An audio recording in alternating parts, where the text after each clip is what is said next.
Emily Carter grew up in a strict religious household in Omaha, Nebraska. Her childhood home was cozy, but it was also filled with unwavering discipline. Her father, a veteran with a tough personality, had a voice that could silence the whole house, and her mother supported his strict views, though she added warmth and care. From a young age, Emily knew there were certain boundaries she was never supposed to cross. For Emily, school wasn't just a place to learn. It was her only opportunity to glimpse life outside of their rigid home. Every time her classmates talked about parties, trips to the movies, or their first dates, Emily would quietly listen, avoiding showing envy or regret. Her father forbade her from taking part in such things. "It all leads to ruin," he would often say, his lips pressed into a thin line. In their house, it was believed that the world beyond their walls was deceptive and full of temptations, and a girl like her needed to stay away from those dangers. Still, Emily never complained. Her rebellion was quiet, almost unnoticeable. Instead of secretly meeting with friends or breaking the rules, she threw herself into books and studying. Her diary was filled with dreams of a future where she could make her own decisions, where every action wouldn't be judged by her father's stern gaze. She imagined one day stepping into the world and finding her place, free from imposed limits. When Emily turned 18, her parents gave her an unexpected gift, a small but cozy apartment near her college. It was a gesture she saw as a sign of trust, though it came with a sense of their unrelenting control. "You're an adult now," her father said as he handed her the keys. "We trust you, but remember, the world is cruel." His words felt more like a warning than a blessing. Inside the apartment, there were modest but sturdy furniture and appliances, everything she would need to start her independent life. Emily looked at the apartment with genuine awe. Her little space felt like a symbol of freedom, but also responsibility. She knew she had to live up to her parents' expectations.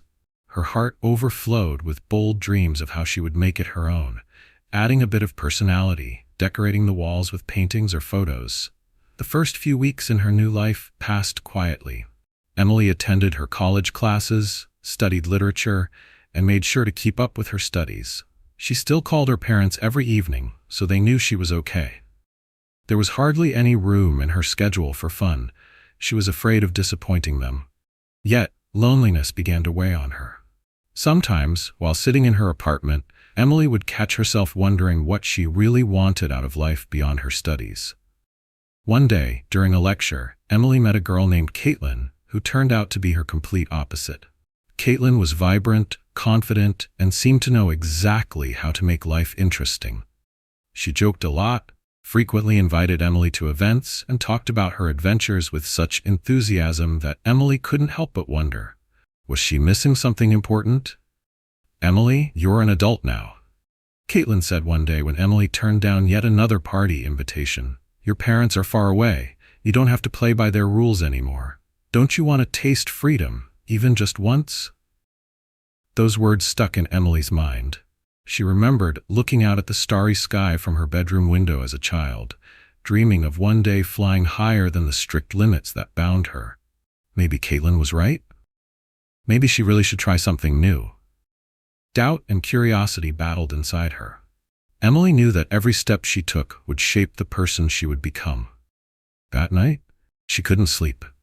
Her thoughts flickered between the fear of disappointing her parents and the desire to see what life could be like if she took a risk. Everything changed on Friday night when Caitlin invited her to another party. This time, unexpectedly, Emily agreed. Her decision wasn't impulsive, but rather the result of long contemplation. She decided to go and see if she could find a balance between the strict principles she'd been raised with and the new freedom she was exploring. Emily carefully chose what to wear, worried that her outfit might seem too daring. She still felt the weight of her parents' expectations. But when she left her apartment and got into Caitlin's car, her heart started to beat faster.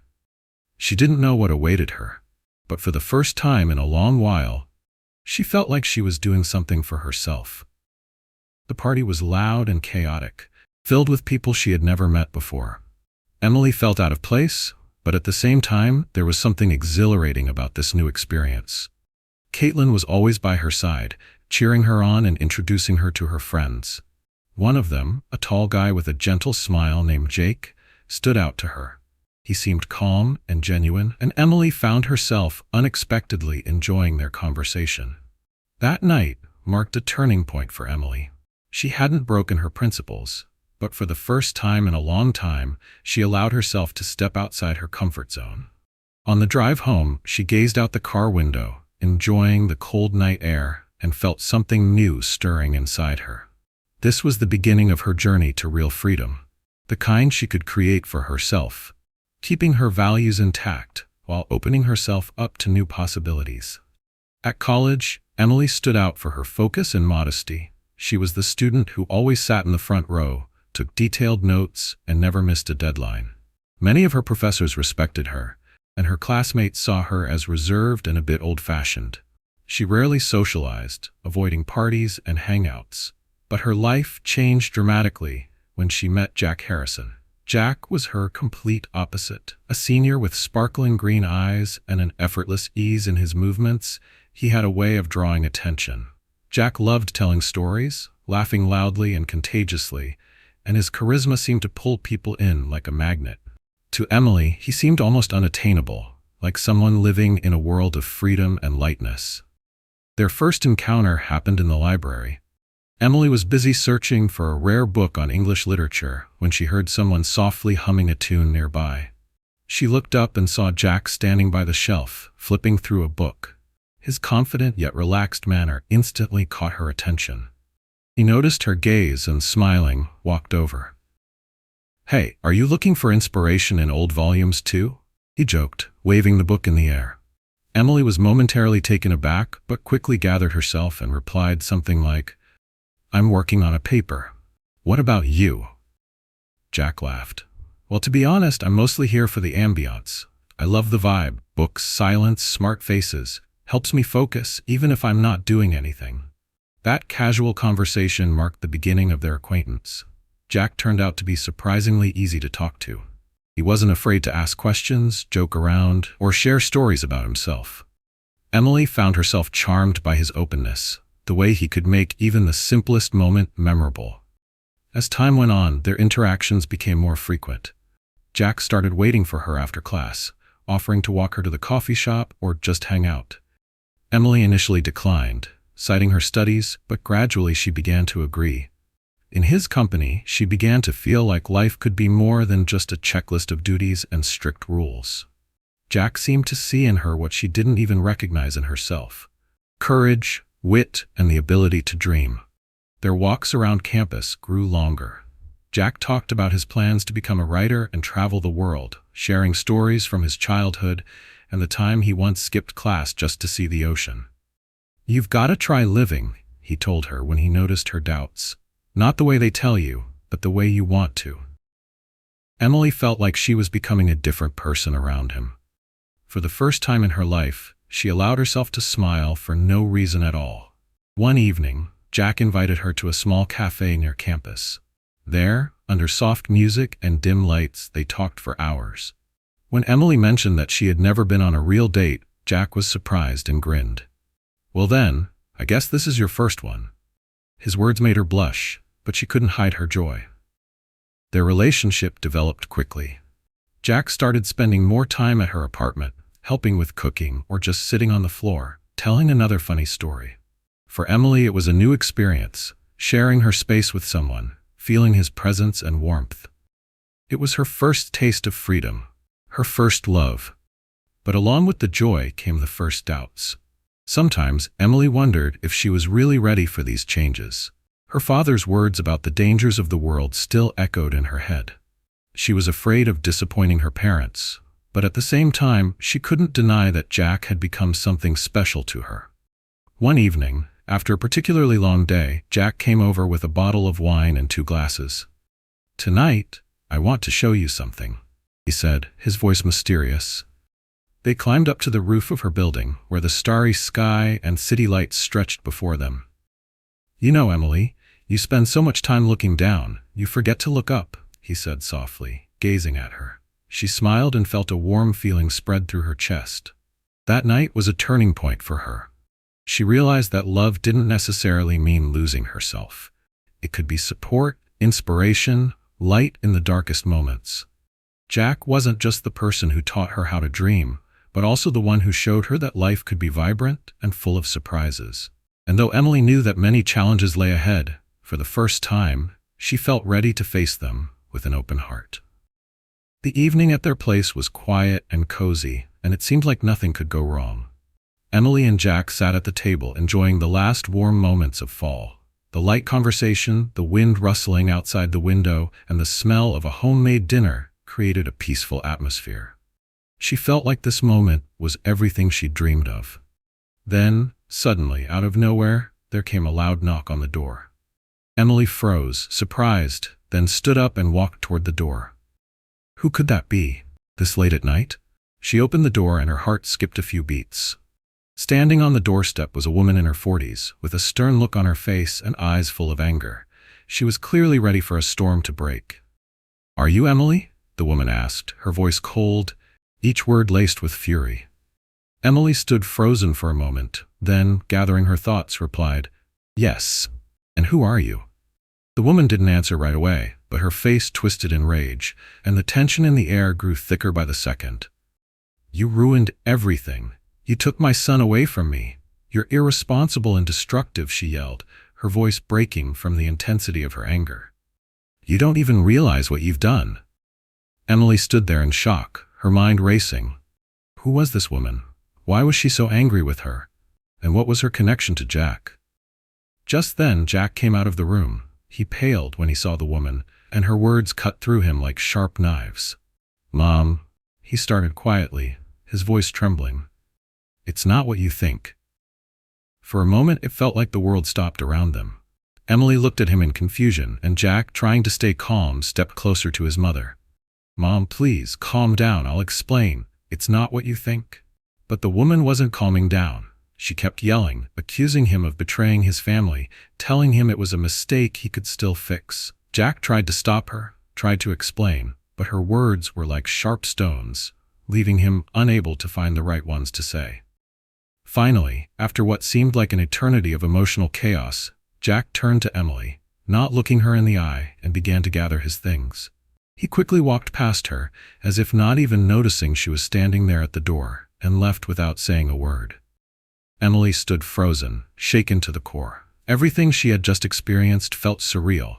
She didn't understand what had just happened. How could everything change so suddenly? What would become of their relationship now? The next day, Emily received even more shocking news at university. Jack had transferred to another city. He left not only her, but everything that had tied him to this place.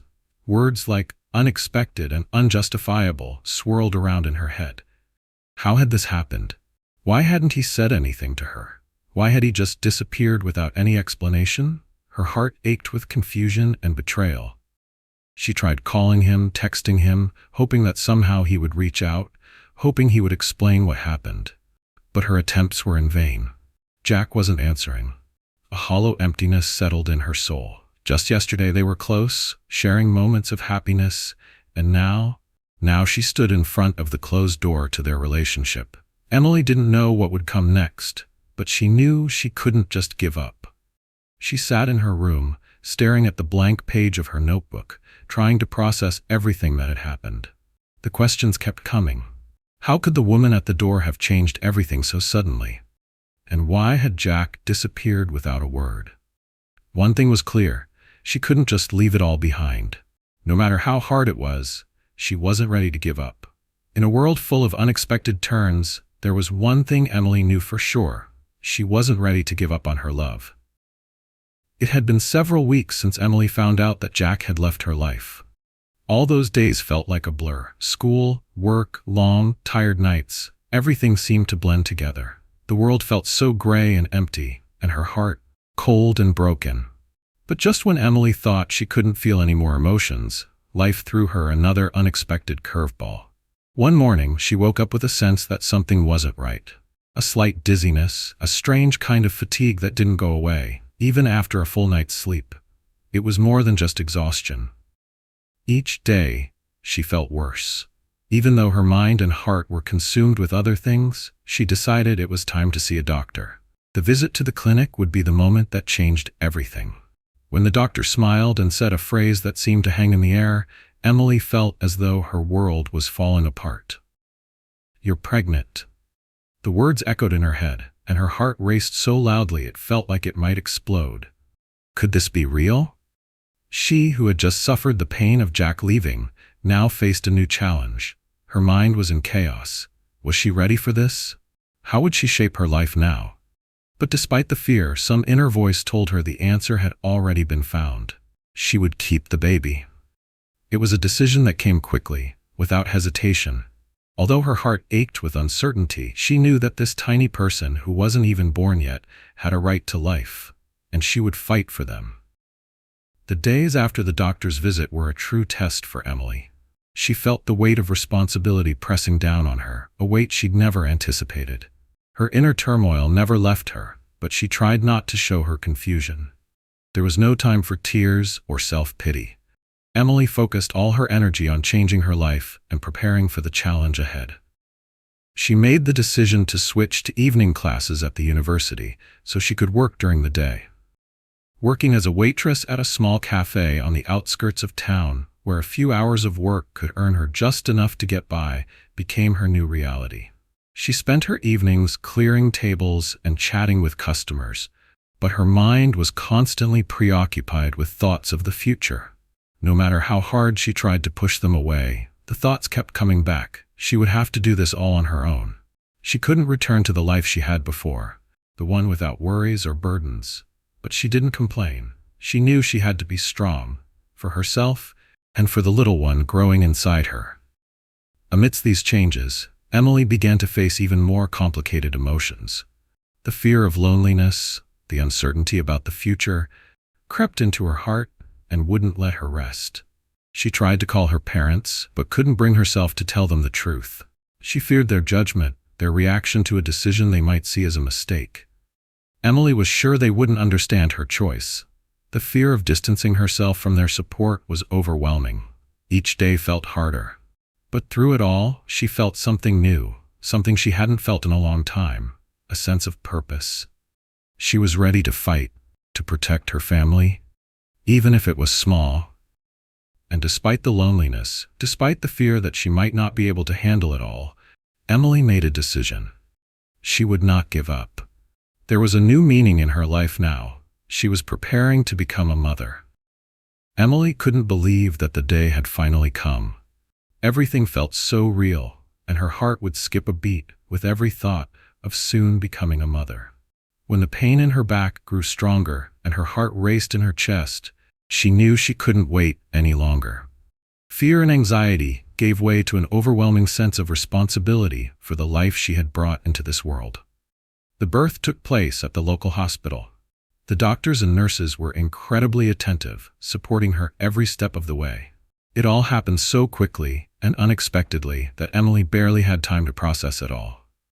When her son, small and fragile Noah, cried for the first time, the world seemed to stop.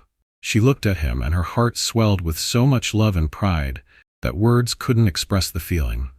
It was a moment she would never forget. But as often happens in life, the joy of a new life wasn't the only emotion Emily felt. They were placed in a shared room, and she noticed with surprise that her roommate hadn't arrived yet. The room was calm, with only the sound of the nurse's footsteps and the rustling of sheets to remind her that life was still moving on in the hospital. Emily tried to relax, looking at her baby, who was peacefully sleeping beside her. However, after a while, a nurse entered the room. Her face was serious, and Emily immediately sensed that something was wrong. "Sorry to disturb you," the nurse began, "but your roommate, unfortunately, passed away during childbirth. She couldn't survive the complications, and we lost her." Emily froze at the words. Tragedies like this happened in hospitals, but she never imagined one would hit so close to home. She looked at the nurse in shock, not knowing what to say. But everything changed when the nurse continued. "She left behind 2 babies. They're in another room for now, while we try to find a foster mother for them." Emily felt her heart tighten. 2 tiny little lives, unaware of their parents or the world, were now in complete isolation. She realized that this tragedy might be an opportunity for her. Maybe now was the time for her to do something meaningful. After thinking for a few seconds, she said with resolve, "I can help. I'll nurse them." It wasn't easy, but in that moment, Emily felt she couldn't leave those babies without care, without love. Despite her own exhaustion and uncertainty after giving birth, she went over to the newborns and carefully picked them up. Their tiny bodies were so fragile, and their eyes, full of hope despite the tragedy that had just happened, left a lasting impression on her. The nurse looked at Emily in surprise, but said nothing. She knew that such acts of kindness were rare, and maybe this was exactly the support the babies needed. Emily began to feed them one by one, feeling her body fill not only with milk, but with the warmth she could give these helpless creatures. It was difficult, but Emily knew she was doing something important. She was giving them a piece of herself, the care and love they so desperately needed. Noah, her own son, also needed her, and Emily couldn't forget about her own child. But her heart was divided between all three babies. She knew her life had changed forever. Emily had found a new purpose, not just as a mother, but as someone capable of helping and loving. The life she had brought into the world was no longer just her own journey. It was part of something much bigger than she had ever imagined. Each day, her strength grew and her love for these babies deepened.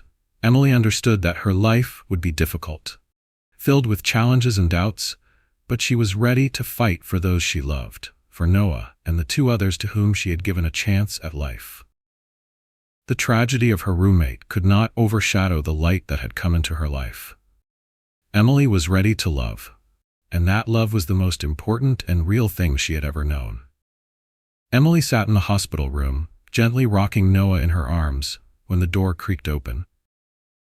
Standing in the doorway was a man whose face was dark with exhaustion and sorrow, his eyes red and swollen as if he were on the edge of breaking down.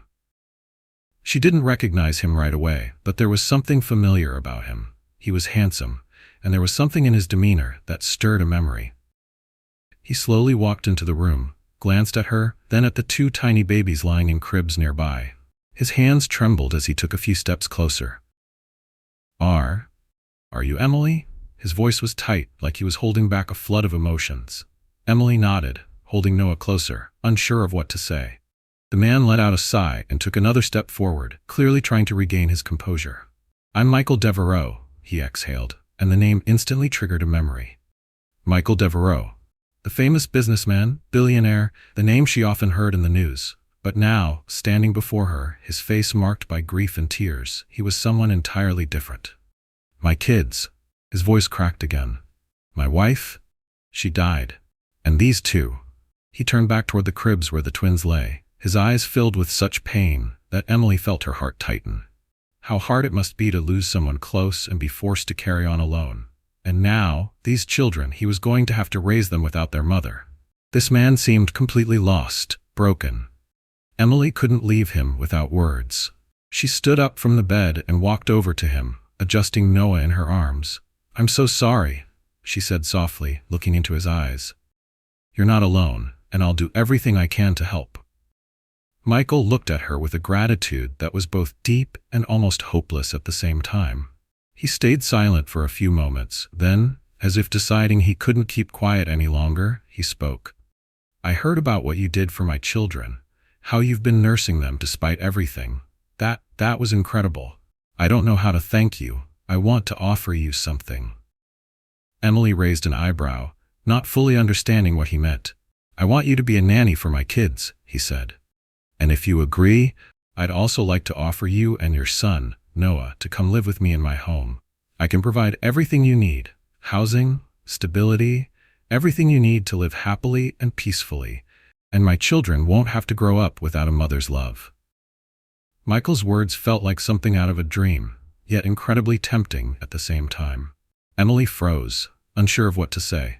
She hadn't expected to meet someone who would offer her such help. Fear, uncertainty, loneliness, those feelings that had haunted her since she learned she was pregnant and decided to keep the baby, suddenly started to melt away. This could be a chance for a better future. But there was another thing that troubled her. How could she trust this stranger? His world, his life, they seemed so far removed from anything she'd ever known. She was willing to do anything for Noah, for her child, but she wasn't sure how strong her resolve truly was. Her heart raced, and emotions surged within her. Michael noticed her hesitation and quickly added, "I understand if this is too much for you. You need time to think. But believe me, this would be such a huge help. I don't know how to get through this alone. I promise I'll do everything I can to make your lives better if you agree." Emily paused a bit longer, feeling the weight of each word. This was so unexpected. She had never thought she'd be faced with such a choice, but now she had the chance not just to improve her life, but also to give Noah a chance at a more peaceful future. "I agree," she said at last, feeling her shoulders relax. "I'll help you, Michael." In his eyes, she saw genuine gratitude, but it was overshadowed by deep sorrow. Emily realized that her life would never be the same. But despite the worry and fear, hope had settled in her heart. This was the beginning of a new chapter, and though she didn't know where it would lead, she believed she would do everything she could to be part of something worth fighting for. Michael took a step closer, his gaze sincere. "Thank you, Emily," he said. "I know this will be hard for all of us, but I'm sure that together we can get through it all." And though her life was still complicated, she realized that with each step, with each decision, she was growing stronger. Maybe this unexpected turn was the chance she'd been waiting for, even if she hadn't realized it herself. Living in Michael's mansion marked a real change for Emily. Her day started with the first rays of sunlight, long before the rest of the house was awake. By the time everyone else was still asleep, she was already up, ready to take on her responsibilities. The world she had known before, one of worry and loneliness where each day felt like the last, was now a thing of the past. Here, in Michael's mansion, life had become a whirlwind of emotions and events, though it still seemed like it was on the edge of chaos. Emily had been given a large, private room where she now lived with Noah and the twins. Spacious walls, luxurious furniture, and huge windows overlooking the garden, it was all so new to her. But instead of enjoying the comforts, she woke up early every morning to take care of the kids. The twins, requiring special attention, never left her side. All three babies needed her care, and Emily was ready to give them everything. Each day felt like the last, but for her it wasn't a burden. Instead, it had become her life, a life she had wholeheartedly accepted. 3 babies, Noah and the 2 little twin boys left without their mother, created an unimaginable commotion in the house. But every morning, despite the exhaustion, Emily felt that she was doing something important. She fed them, put them to sleep, gave them their bottles, and tried not to forget about herself, even though sometimes it seemed like she was losing herself in the whirlwind of caring for them. But the discipline and resilience Emily had developed during all this time became her constant companions. She didn't complain, didn't show weakness. She understood that her children and the twins needed her the most. Days turned into nights, and Emily grew more and more confident in her abilities. Gradually, the twins began calling her Mom. Those words, spoken with their tiny, barely audible voices, became her light at the end of a long tunnel. When the kids reached out to her, seeking attention or comfort, Emily realized that she wasn't just sitting by their side. She had truly become part of their lives, part of their world. With each passing day, her attachment to the babies grew deeper. But Michael, the man of the house, who had once seemed so distant and untouchable, began changing his view of Emily too. He noticed more and more how patiently and lovingly she cared for the children, how she had stepped up to take on such a heavy role. His gaze now held not just gratitude, but genuine admiration. He started helping her more often, holding her hand in difficult moments when she felt she might lose her strength. He saw how she had become a mother not just to Noah, but to the twins as well. How she was turning their lives into a small, yet incredibly important world. Michael often came to her when she was rocking the babies or just resting after a long day. Sometimes they would simply look at each other in silence, and in those silent glances, there was everything that words couldn't express. She could feel his support, his respect, but she didn't yet realize that he might be the person with whom her life would find new meaning. Life in the mansion, despite all the challenges and pressures, didn't seem unbearable to Emily. This had become her new home, her new reality. Slowly she realized that this world was full of change and that she herself had become part of that change. Her attachment to Michael, her love for the children, it all created an atmosphere in which she felt alive, despite the hardships. Emily didn't know what lay ahead, but she felt that right here, in this house, she had found something important. The evening at Michael's mansion was unusually quiet. All the kids were asleep, and there was a silence in the house that Emily didn't often experience. She sat in the spacious living room by the window, gazing out at the garden, which had now become something familiar to her. Her thoughts were filled with the many worries, the kids, the house, the future. It seemed like everything was in its place, but there was an emptiness. Not a physical emptiness, but a deep, emotional one. Emily had grown accustomed to the new rhythm of life, but more and more, she found herself searching for something more. Something that could fill her heart with real happiness. Then, he walked in. Michael, quietly stepping across the wooden floor, entered the room and stopped beside her. She didn't notice him at first, but when their eyes met, Emily felt her heart skip a beat. "Emily," he said, his voice soft yet filled with an almost anxious tension. She looked up and saw him approaching slowly, his face, usually so confident and businesslike, now showing something much more personal, more vulnerable. "You didn't just save my kids," he said, his voice carrying the gratitude she had heard many times before. "But this time it was different. You saved me too. You have no idea how much I owe you. You're not just a friend to me, you've become everything. I love you, Emily." Michael's words hit her like a thunderbolt. She couldn't say anything right away, because his confession felt like a storm out of nowhere. Emily's heart raced. She had longed for these words. She had searched for them in her life, but she couldn't quite understand when exactly she had become so important to Michael. Maybe it was when he noticed how she cared for his children, or perhaps it was when she took on his family's troubles as her own. I love you too," she finally breathed out, and those words felt like a revelation. It was a real confession, and in that moment, Emily realized that all this time, she had been waiting for this too. This love, like her life, came suddenly, but it had fit so naturally into her heart that she couldn't imagine it ever being any other way. Michael quietly approached her and took her hand. "I want you to be my wife, Emily. I want us to be not just a family, but husband and wife. I want you to be the most important woman in my life and in my children's lives." In response to his request, Emily felt her heart fill with happiness. She nodded, unable to say another word. Her soul was overflowing with warmth, and for the first time in a long while, she felt complete. A week later, they had a lavish wedding. It was a celebration Emily had dreamed of, but never imagined would be so grand. Friends, family, and the children surrounded them. Michael was incredibly happy, and she was there with him. It was a day that marked a new beginning for her, for Michael, and for their entire family. Before the wedding, Emily made an important decision. She met with her parents to introduce them to her new family. It was a moment that stirred a lot of conflicting emotions in her. Despite the fact that she hadn't been in touch with them for a long time, she knew she had to explain her choices. When she told them about Michael, about how her life had changed, how she had found love and happiness, they were shocked. It was completely unexpected, especially since Emily had not only decided to marry a man she hardly knew, but also to take on the role of a mother to his children. However, despite their concerns, her parents understood her decision. It wasn't easy, but they accepted it. Emily felt a heavy weight lift off her shoulders, and despite all the anxiety, she was relieved that her parents had supported her. The wedding day was filled with light, laughter, and warmth. For Emily, it was more than just a wedding. It was the moment when her life had completely changed, when she realized that despite all the struggles, her future was now bright and full of hope.